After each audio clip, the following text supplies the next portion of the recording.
Mheshimiwa mkuu wa wilaya, leo mtakamata vijana mti mmoja. Mtaenda kupiga virungu polisi, wataumia, wataoza miguu. Lakini mwenyekiti ndiye anajua kila kitu. Haijawahi gawa eneo la mti mmoja. Hii ni sehemu ya umma. Alinishitaki kwa sababu ya swala la ardhi tu. Mimi sina fujo na wana mti mmoja. Mimi nina fujo na wanafamilia ambao wanabebwa na hao watu.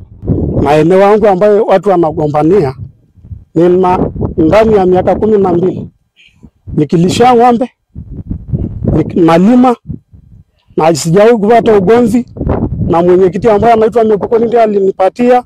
Mgogoro huu sio wa wizi wa ng'ombe, sio wa wizi wa pesa, sio wizi wa mbuzi wala wizi wa nguo.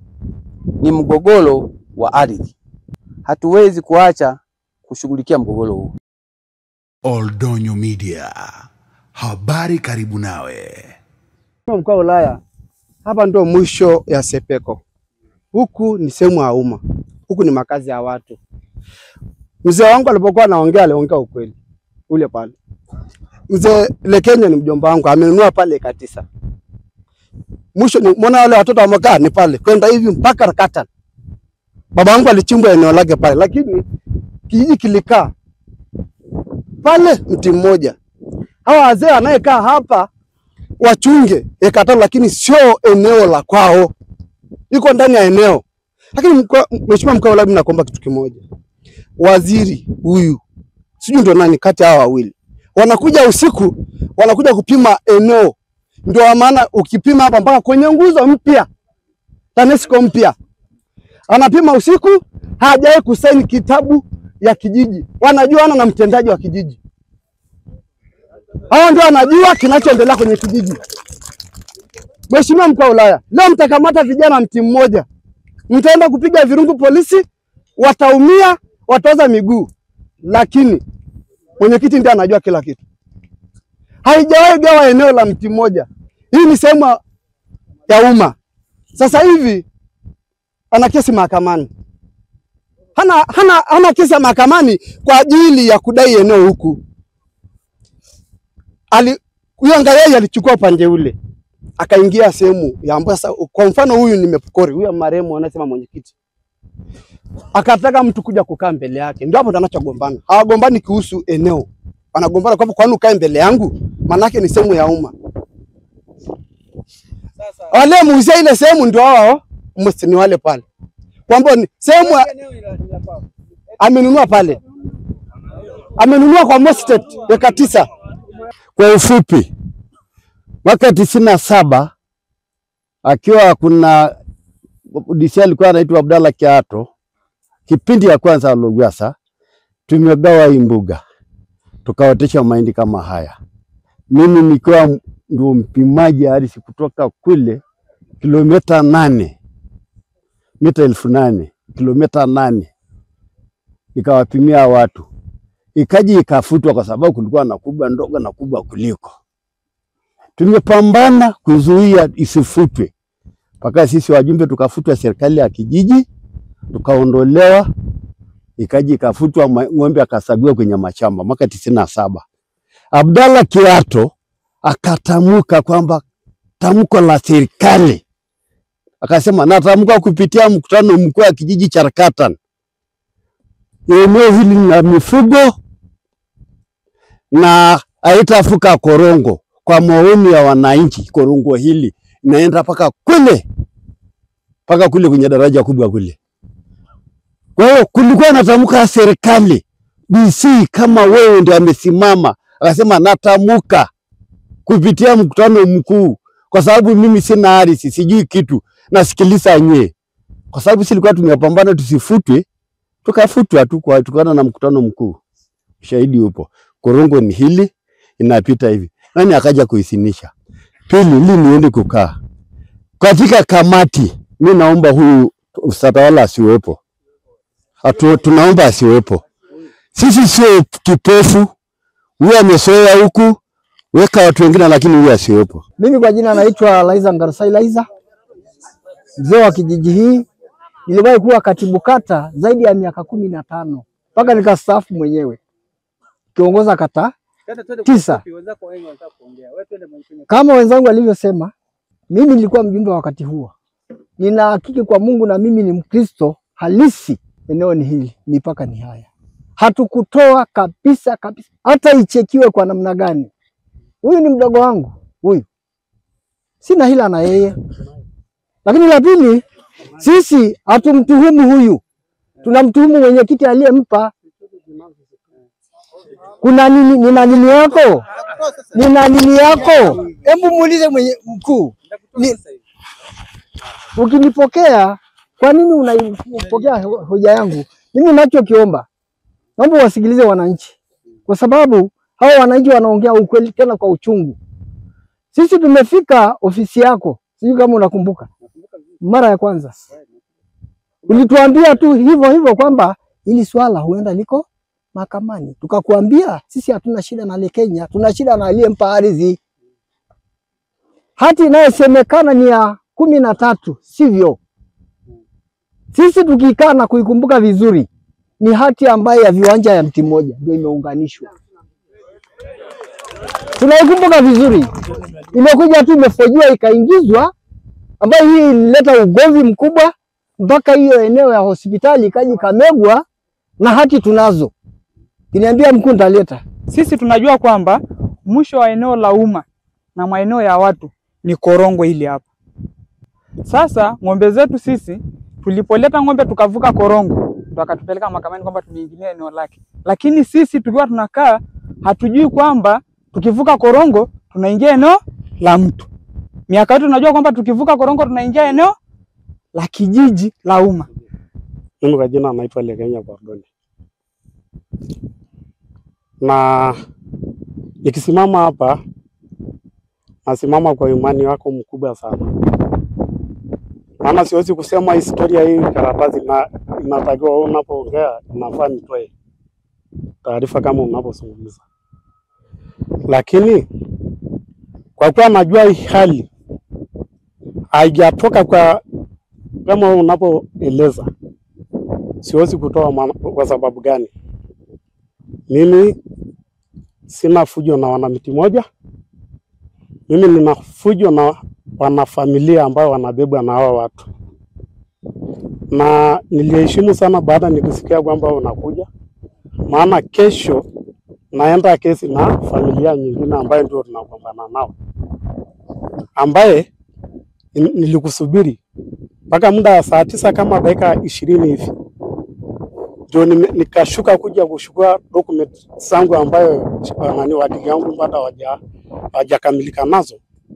Maana kesi tayari iliko mahakamani kwa familia ambayo ndio wameanzisha furugu hili, na nadhani mpelelezi ndugu yangu anafahamu, maana aliwahi kuingia siku ile wakati unakuja kututafuta pale. Kwa hiyo hii story mimi nikiendelea kuongea sana, hao watu wamekusanyika ili waniumize. Acha mahakama atoe kila kitu, maana inajulikana. Na eneo wangu ambayo watu wanagombania nina ndani ya miaka 12 nikilisha ng'ombe, nalima, na sijawahi kupata ugomvi na mwenyekiti ambaye anaitwa Mekokoni ndiye alinipatia. Mheshimiwa Maya Semostet aliheshimu, na Biraimu pia akaheshimu kwa awamu ya kwanza. Sasa hivi ndio ugomvi ndio atakuja kuingia. Kwa hiyo Mheshimiwa mkuu wa wilaya, siwezi kuongelea sana hii, nimekuheshimu sana, ndivyo maana nimeongea hizi machache. Maana mambo yangu yako mahakamani, kesi limetajwa tarehe 8, tarehe 28, tarehe 2 na kesho tarehe 12. Mimi wananchi wamenichagua na wananiamini na mimi nawaamini. Sitaki ni wasulumu. Sawa.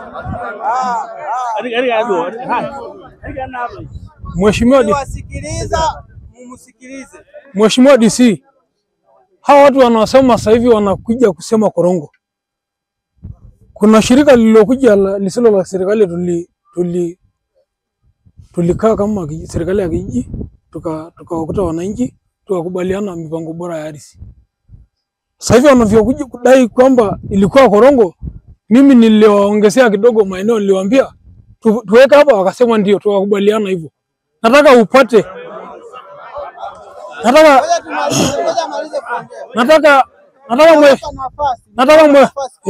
nataka mheshimiwa DC upate feedback ya hii sasa hivi wanaosema korongo. Alafu wao wakisema korongo, kipindi cha nyuma watu walikuwa wanapigana kwa ajili ya hii korongo, kwa sababu ng'ombe wakija kunywa maji wanapigana. Na kama watu wanataka kuwanyosha, kama wanasema hii korongo tu, turudishe mpaka pale. Sikiliza. Hiyo mheshimiwa DC. Mheshimiwa DC, naomba nikuelewe. Wanasema sasa hivi korongo. Ngoja nimalizie. Sasa hivi hao watu. Sawa, mheshimiwa DC. Sasa mimi nimekuja kuhamisha kupitia EVS nimepita hapa. Na tulikubaliana wote kwa imani, amna na hilo shirika alifanya hilo kazi bila kama kuna mgogoro kidogo. Tulikubaliana tunafanya kwa imani. Lakini sasa wanavyokuja kusema korongo, na mimi niliwaambia tusifanye hivyo kwa sababu watu walikuwa wanapigana kwa ajili ya ng'ombe wakija kunywa maji, wanapigana wao kwa wao. Lakini sasa hivi wanavyosema korongo, wataacha kupigana. Kama wanataka hiyo, turudishe hata katikati. Ndio wanataka hivyo. Mgogoro huu sawa, ambao unahusisha ardhi ambayo mtu inaonekana amepewa ekari 70 ngapi? 86. Sawa. Wananchi wanalalamika kwamba huyu mtu amepewa sio halali. Si ndio? Na inaonekana ana hati. Si ndio? Hebu nione hati hiyo. Unayo hati hapo? Ziko hati mbili. Haya, hizi hati zinaonyesha nimetolewa mwaka 2023. Ona, hizi hati 2023. Sasa nataka tufanye mambo yafuatayo. Process za kupata ardhi, kupata hati kama hii zinaanza kwenye ngazi ya kijiji, kwa maana halmashauri ya kijiji ndio wa kwanza kutoa hizi hati. Wakitoka hapo wanakuja kwenye mkutano mkuu wa nini? Wa kijiji, ambao sasa wote hapa mnatakiwa muwepo kuidhinisha kwamba hii ardhi itoke. Mgogoro huu sio wa wizi wa ng'ombe, sio wa wizi wa pesa, sio wizi wa mbuzi wala wizi wa nguo. Ni mgogoro wa ardhi. Ekari 86 ambazo sasa hizi ekari 86 ziko hapa ndio zilizolimwa hizo, mpaka nadhani mpaka huko kote kumelimwa au kwingine bado nadhani. Kwa hiyo kutokana na kwamba ardhi ipo, nataka tufanye mambo kama matatu. La kwanza, hatuwezi kuacha kushughulikia mgogoro huu. Bwana mwenyekiti, hatuwezi kuacha kushughulikia mgogoro huu, sawa? Mgogoro huu kutokana na jinsi ambavyo watu wanafuatilia, hatuwezi kuacha kushughulikia mgogoro huu. Ni lazima tuushughulikie, na kwa sababu ni wa ardhi ambayo haihami, lazima tujihakikishie kabisa kwamba tunaanza kushughulikia kuanzia leo. Afisa ardhi, ofisi yangu pamoja na mwanasheria, nyie watu watatu mtaungana na watu wafuatao. Namba 1, wakati wa kutoa ardhi hii. Hii ardhi umetoa mwaka gani? 2013. 2013 2000 hii ya hati, yaani kuchukua kwa la kwake au kujiita shamba hili la kwangu ni 2013. Kwa hiyo ndio lilivyohama, mnisikilize, ndio lilivyohama kutoka kwenye kijiji. Sikutoka kwenye kijiji. Kutoka kwenye kijiji kuja kwako ni 2013. Ndipo lilihamishwa kutoka kwenye kijiji kwenda kwake. Maana yake ni kwamba uhamaji wenye shamba la kijiji lazima uwe una taratibu zilizofuatwa. Kama dokumenti hizi zipo, mimi mkuu wenu wa wilaya nimeona pa kuanzia papo. Pa kuanzia papo kutafuta haki yenu. Na kama mnakataa kwamba yule sio hakupata, maana hata wengine 12 maeneo yao yote ni batili. Tutataka sasa tuanze kufuatilia mmoja baada ya mwingine. Wewe ulipata wapi? Ulipateje ili eneo? Kusudi haki itendeke. Kama huu muhtasari ni wa uongo, maana yake ni kwamba na hao walijiizinishia hati za uongo. Na hayo majina huo muhtasari mpelekee afisa ardhi. Yaani hii nani bado mbichi. Tunakubaliana hao watatu, si ndio?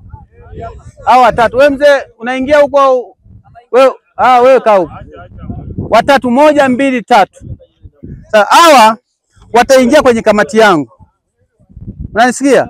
Hawa wataingia kwenye kamati yangu hii ya watu wa huko. Kazi yao itakuwa wakati wanawahoji hawa watakuwepo. Mwingine? Mnamtoa nani sasa?